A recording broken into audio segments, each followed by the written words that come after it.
What if I got to be doing that at my age? So I'm 30, in my early 30s now. What have I got to be doing now to make sure that when I get older, I'm not hunched over and I do have that full range of mobility? Yeah. There's a few things. Like, again, anytime you try to approach any of these dysfunctions, we talk about the mobility, flexibility part being the foundation of that. But then there's also a strength component, because like you can free up the mobility and flexibility, but can you maintain it? The strength is just going to help you to maintain it. From a mobility, flexibility standpoint, you can simply go up against a wall, right? And what you're supposed to do there is put the back of your head against the wall, your upper back against the wall, and your butt against the wall. So you're going as flat as you can, and you put your arms back up against the wall themselves. So the back of your forearms is all up against the wall. Now, one of the requirements to be able to get there is going to have good mobility or flexibility through your rotator cuff muscles, because your rotator cuff, as it gets tight, wants to internally rotate your arms.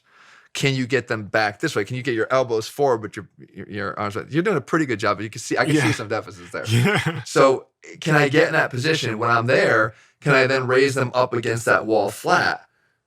And as I do, the only way I'm going to be able to do that is to maintain that thoracic extension, because what's going to happen is if you lose that, as soon as you try to raise your arms up, it's just going to fold you forward from the wall, and you're not going to be able to get up there. You can do stretches where you take that dowel that we had there, you would lay on the ground face down, dowels over your back like that. You spread your legs so you look kind of like a maybe an X with your hands out here and your legs spread. And all you do is you rotate around. So you're trying to basically rotate up towards the ceiling. That dowel is going to travel back behind you, and you're pretty much isolating the rotation through that mid back, through that thoracic spine. So you're getting rotation and extension because it's causing you to do this, lean backwards. There's another exercise I have that's called the bridge and reach over. And the bridge and reach over is you push up through, you're on your back, you do a regular bridge, like a glute bridge. But then as you get to the top, you reach across your body and try to touch behind you over the opposite shoulder.